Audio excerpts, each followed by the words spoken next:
Hello and welcome to episode 2 of DBZ CCG. This is Crisis. This is Torment. Today we have our CRD Spectacular. What? We will be dedicating this whole episode to the CRD. Oh man. Not. We're going to only spend like 25 seconds on the CRD. It's old news, even though we'd like to give you our opinion on current Pansy events. The CRD has been out for a week and feel that the DBZ community have voiced their opinions on it to death. So here's DBZ CCG's take on the CRD. The gist of it, everything relevant stayed the same. Frieza got weaker. Wallbreaker got left alone. Yeah, if Wallbreaker was going to get errated, Brandon was going to switch to Blue Frieza, and we'd have to shell out like $350 for more villainous energy spheres, but we don't have to do that now, so thank you, Panini. We might. Uh-oh. Wheelo. Oh, Wheelo! I love Dr. Wheelo in the OCG. What about Ridey and Zacro? Do you think they're going to make... Oh, it's movies only, so I don't think they're in any movies, but... They should be. Yeah, but I also like Dr. Willow in Scorzy. He was pretty fun, but I thought he shined in OCG. If you guys don't know about the OCG Wheelo, he was pretty broken, and he was based on allies, and I made a Wheelo Dragon Ball beatdown deck, and it was awesome. Yeah, I'm just glad Ginyu stayed the same. Yeah, I had a feeling he wouldn't have been messed with, nor God Goku. So yeah. Moving on. We have our Scorzy top 5 list of the week, and thanks Linnell for giving your top 5s. We appreciate that. Human Extinction Attack was on there. Great card. And Namekian Strike is an energy attack. We didn't say energy combat cards. Top 5 energy attacks. Here we go. Number 5 for me, Straining Spirit Bomb move from the Super Android 13 subset. Hecka tight. The reason I did this is because as soon as I saw this card, when we were breaking open our Bobbity stuff, it was inserted as a promo subset for Bobbity, and I was like, I want to back my deck with this card. So I collected about 13 of them. I was like, I don't want to back my deck with this card. So what that does, it's a Endurance 3, Goku only, energy attack doing 12 life cards of damage, costing 5 power stages to perform, discard all non-combat cards in play. You must pass in all the remaining phases of combat. If it is stopped, lower your main personality to 0 for the remainder of combat, and your allies cannot take over combat. Limit 1 per deck removed from game after use. Number 5 on my list is going to have to be Human Extinction Attack. Man, I love that card with my old Majin Buu deck. It destroys all allies out from all life decks. If successful, and it's got a beefy attack on. I think it's 8 life cards as well. It's all allies in life decks and in play. Yes. Yeah, that's pretty awesome. Yeah. Was it focused? I don't think so. Oh, okay. But you know, it could stop it. Android 20 Absorbing Drill. Yes, it can. Android 20 Absorbing Drill, for you that don't know, is a drill that you could discard the top 2 cards of your life deck to stop an energy attack. And you could use it over and over again. It's broken. Oh man! And they didn't do anything with it. It's still limit 3 per deck, 4 if you're Android 20. So number 4 on my list, Namekian Dragon Blast. Oh, Cell Game Saga number 60. This was a huge staple in my Namekian deck, my Regen version, and my Dragon's Victory version.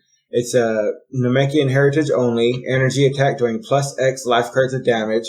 Choose X cards from your discard pile and place them on the bottom of your life deck.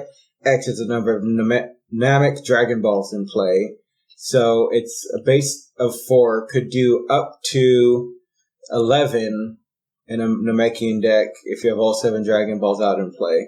And it wasn't removed from game after use, so you could abuse it forever. Yeah. Number 4 on my list is going to have to be Krillin's Solar Flare. Oh, I hate that card. Energy attack. If successful, your opponent may not play physical combat cards for the remainder of combat. and that set up perfectly with Cosmic Backlash. Yeah, it did. Cosmic Backlash was a victory condition card. Your opponent, it's a physical attack. Your opponent drew 5 cards. If they could block it, nothing happens. If they can't block it, if it hits, you lose the game. Or you would win the game. Your opponent would lose.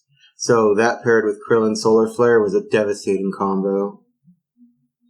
Number 3 on my list, kind of an obscure one out there. Bojack's Extreme Assailment. Oh, man. From the Bojack subset that came in the Kid Buu saga. It was number 33. It's a focused energy attack doing 5 life cards of damage. Set all players' anger level to 2. Oh. If successful, you may shuffle any of your allies that are removed from the game that have the Bojack Unbound subset symbol into your life deck, removed for the game after use.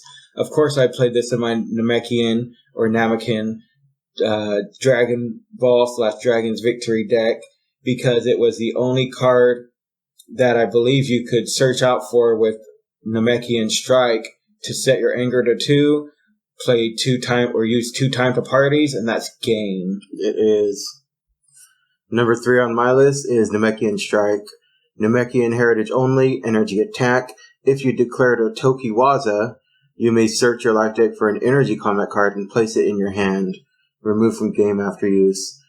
Even though I never really played a Namekian deck, this card always stood out to me because it could get you any styled card you want.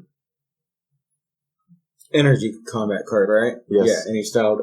Oh, is it any? It's any energy combat card. Energy right? combat, yeah. Yeah, so it doesn't even have to be styled. Number 2 on my list is Energy Lob from the Majin Buu, or Kid Buu saga, number 49. Endurance 1, energy attack. You may discard one of your non-combat cards in play to search your life deck for a non-combat card and place it into play. Remove from the game after use. This got a errata limit 1 per deck on it. Oh, that's lame. Because it was just so good. You could bounce Crummy Piccolo's Determination for a Fatherly Advice, or a Champion Drill, or a Time to Party, stuff like that. Number 2 on my list is going to have to be Kid Buu's Prepped Crash. Ooh. Focused energy attack. If successful, choose a player and remove his discard pile from the game. Raise your anger 1 level.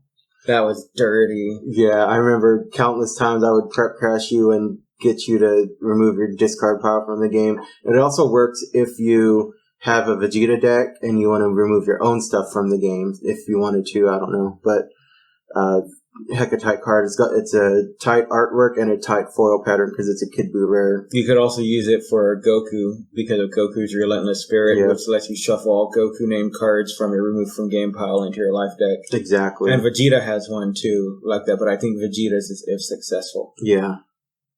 And number 1 on my list was Namekian Strike. Collector Club, number 1. Came in an awesome Android Saga foil pattern if you were lucky enough to pull it from a limited Android box. Yeah. Or they released Collector Club, I think a year after, or it might have been 6 months after Android Saga, but not everyone had them because they were so rare, unless you were one of those Namekian clone decks that had 3 of those strikes in there. That's another way to get them. Initially, this card read Piccolo and Nail only. Yeah. Number 1 on my list is going to have to be Krillin's Heat-Seeking Blast. Energy combat, unstoppable, unpreventable, unless you get pure defense on. Or Energy Pouch. Yeah. Was an energy block that could stop cards that can't be stopped, as well as Huge Drill. Any card that cannot be stopped can be stopped with Huge Drill out, and I believe Huge Drill made all physical attacks do +1 life card, if I'm not mistaken. Yeah.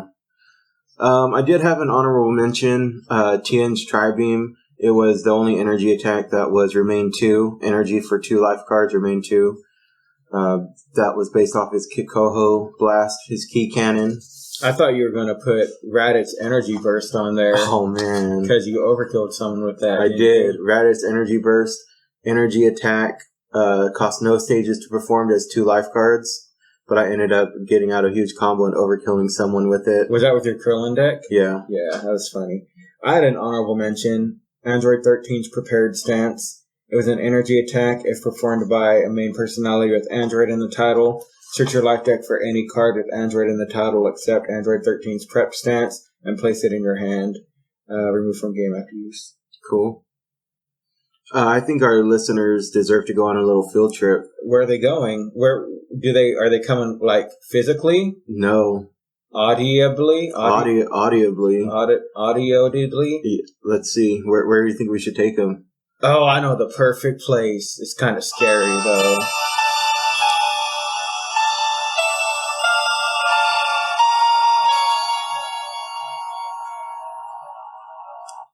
Where's that? We're on Elm Street. Oh, no. What's going on Elm Street? We have a new segment. Oh, yeah? Yep. You know how at the beginning of Freddy's Dead, Freddy goes, every town has an Elm Street. Yeah. Well, we thought it would be cool that we noticed there's certain comic book personalities at local comic shops that every comic shop has. And we're going to go over a few of them with you today. Our first one is called Monster Bill. We're using aliases here because we don't want anyone's feelings to get hurt. But Monster Bill really, really tries to play card games.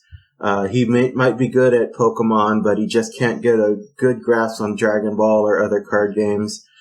And unfortunately, he has not won a single game since he started going to tournaments. And he tries different obscure decks that no one would think about, like Namekian Physical Beatdown Ally.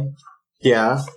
Like, how if you don't run energy attack, how are you going to get down to 0 stages if you're not playing against someone who does physical beatdown? Yeah, it's pretty obscure. What else was there? He did ask a question. He asked very obscure questions. I was playing a kind of difficult game, someone I never played against before, and he leans over and he asks, "Hey, if Tien is a Saiyan in the show, I could play him as a Saiyan deck, right?" And I just looked at him and I was just thinking, I was like, okay, I said, yes, Monster Bill. If Tien was a Saiyan in the show, he'd be a Saiyan and you could use him with the Saiyan deck. But Monster Bill, we also have something that we thought about on the old Scoresy when we saw old tournaments. We have Zippies, Tinnies, and Randoms. And there was one more I thought of. Zippies, Tinnies, Randoms. I think that would... Yeah, so Zippies were kids who would hold their decks and extra cards and their Scouter and Z-Sword in Ziploc baggies. Like little sandwich baggies. Yeah, and then they'd have the gallon freeze size ones for like all their random... their trade. Yeah, their played trade with foils, with nicked edges and everything, scratches on it. Tinnies were a little bit of an upgrade because they had the DBZ tins, the Yu-Gi-Oh tins, the Capsule Corp Power Pack boxes. So they were kind of organized in that way. But I ran into a Tinny that I wanted to share where every game he would take before his match, he would throw his deck in his tin and shake it violently to shuffle it. Oh, man. And I said, dude, you're going to ruin your cards. And he just looked at me, and then the next tournament, he came back with his deck sleeved, and he still shook it up in the tin. And I was like, oh, man, this kid's nuts. Was that a old Scoresy? It was an old Scoresy, yeah. And then randoms are people who just randomly show up and are horrible at the game. Not too many randoms come through, but there is one that I know you wanted to go over that's a friend of Monster Bill's. Oh, yeah. He showed up one day and he was kind of cross-eyed and stuff, and you could tell this was his first time playing because he got matched up against Jordan, and Jordan had to basically explain every single card to him and what it did. It's like Monster Bill threw him together a random deck. It was a red Frieza? Red Frieza deck. Who's Jordan? Jordan's my son. Oh, okay. And he's my oldest son. And Jordan had to teach him what cards did what, and the poor guy, he just wasn't getting it. It's like Monster Bill wanted him to enter the tournament just to try to win prize money. And I think that's the time I paid for Monster Bill entry. Oh, okay. And he looked over at me and said, "If I win, can I still have the confrontation?" I get the confrontation promo, right? Yeah, I get the confrontation promo if I win, right? I mean, I know you paid for me. I thought, yeah, you know what, Monster Bill? If you end up winning the tournament, you could have the promo confrontation. And he was close to winning that tournament? Not at all. 0-3. Next, we have our tournament report from Monday. Last Monday at Adventures in Comics and Games. It was a fun turnout. We had 4 rounds this time, 9 players. There were 2 Namek Piccolo decks, 1 blue Krillin, 1 blue Ginyu, 1 blue Godku, 1 red Radish, which was Logan's, my youngest son, 1 black Raditz, 1 no Namekian, which was Monster Bill, and black Ginyu, which was... He was no Namekian? Oh, yeah, okay. And black Ginyu, which was JJ. My first round, I went up against Scott. He was playing Namekian Piccolo. I was playing my blue Ginyu.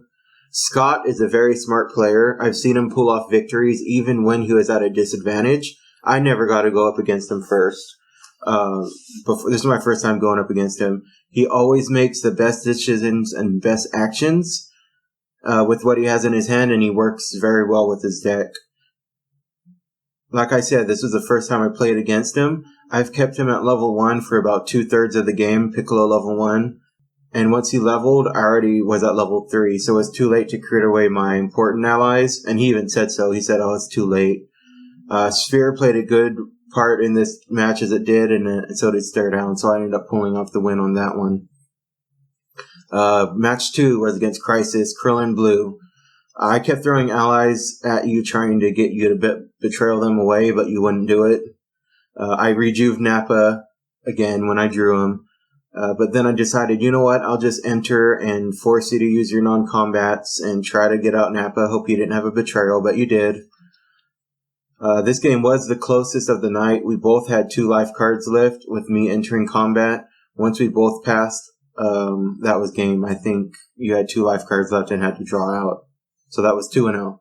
What happened was I had 6 balls out. I had 1 in my hand, and then you stared down to my ball and put it at the bottom, and had a few more combats after that. Yeah. Match 3 was against Sam with his blue Godku deck. I had to play 4 Dragon Ball decks this tournament. Every single match was a Dragon Ball deck. I always fear that I would deck them out and they'd end up balling at the end. Sam automatically went on defensive. Unfortunately, it didn't help. The last combat, he grabbed 2 blue spheres and a Time as Warrior's Tool from Dragon Ball 7. 2 blue spheres? Oh, fears. Spheres. Okay. With only 4 cards left, he had 5 balls out. I had 2 of them under my control. He captured 1 with fear. He blue feared Nappa to crit that away, to use his blue trick, but he couldn't block any of my attacks, so I got the win. The last match was Jordan. This was the first time he was 3-0 in the finals, so he did pretty good with it. He went 3-0 and he got 3rd place? Mm-hmm. Wow. Spoiler alert. Jordan's with his Namek Piccolo. Jordan and I were both 3-0 after a close game with his previous opponent, JJ, who was running Black Ginyu. That was pretty cool. He knocked out a Ginyu deck with his Piccolo deck. I always feel like there's a rock, paper, scissors. I don't know if I went over this in the last podcast, but the 3 top decks right now are Krillin, Piccolo, and Ginyu. And I feel Ginyu beats Piccolo, Piccolo beats Krillin, and Krillin beats Ginyu. So it's always got that rock, paper, scissors thing going on, mechanic. And it was cool that he pulled out a win against Ginyu using Piccolo. So, since I won the high roll, I went first, and first turn I dropped Frieza. That's the Bane to Namekian decks. Namek Piccolo has a great disadvantage against Blue Ginyu, and again, it came down to the end of the wire. He had 3 balls out and 5 life cards left. He had 3 cards in his hand. I had 1 last attack, Blue Round Throw. He couldn't stop it. Even though he was at full power, I still got to hit him for 2 life cards from Ginyu 3, and it killed him. So, first place was Blue Ginyu, which was me. Second place was Namek Piccolo, which was Scott. Third place was Namek Piccolo, which was Jordan. And 4th was Blue Krillin, which was Brandon, which was Crisis. Yeah, I had an uphill battle from the get-go with this tournament. It seems like everybody's teching against your deck now. Yeah. Black Ginyu was my first with JJ. I kept him at bay with his. I think he only Black Corruptioned me a few times and didn't. He did it once and didn't hit a ball. But it came down to the last combat. I had 4 life cards in my deck and decided to enter against him. Time had just ran out, so once we finished this combat, it was up to tiebreakers. So eventually he Black Scout maneuvered for like a blue rest or something and got it, which made me shuffle my deck. I only had 3 cards left. 4 cards left, 1 which is a ball, and the 3 were just regular cards. And when I shuffled my deck, apparently the ball one was at the bottom, so even if if we would have done another turn, I would have lost. But I ended up sneaking out the win from tiebreakers with 6 points per Dragon Ball, 1 point per life card. He had 10 life cards left. I had 4, but the Dragon Balls put me over the top. Yeah. Round 2 was against Brad. Like he said, he won. Round 3 was against Black Raditz. He Black Corruptioned me twice, didn't hit a ball, and I actually decked him out with my Krillin's Destructo Discs. I had 5 balls out, and I actually did misplay. I dropped Namek 7. I put Destructo Disc, and I think a blue trick on top. And so his turn, he passed. My turn, I drew into my Destructo Discs and blue trick. I had 3 cards in hand, and I mistakenly put down blue trick. I should have kept that in my hand because I entered, used 1 Destructo Disc, took away 6 life. He had 5 life cards left. If he would have Black Style Masteried, I only had 1 Destructo Disc in hand. He might have won that one, but he said, I lose, and he quit. So I got pretty lucky there. And then 4th was against Namekian Piccolo Scott. Great player. It's so hard being a Dragon Ball deck going up against a Namekian Piccolo deck. It's like a 75-25% chance that I'll win. So I actually switched up my deck. I'm running Blue Krillin aggro, and I'm going to see how that goes. Yeah, that's basically right now all we could play right now is aggro. Dragon Ball's not good unless you play Namekian, and even then it can't tech against other kind of decks. It's like they almost lose every time to Ginyu as well, because Ginyu's just really strong right now. So we got a short episode for you guys this week. It was action-packed. We took you to Elm Street, which we'll try to do every other podcast. Elm Street's fun.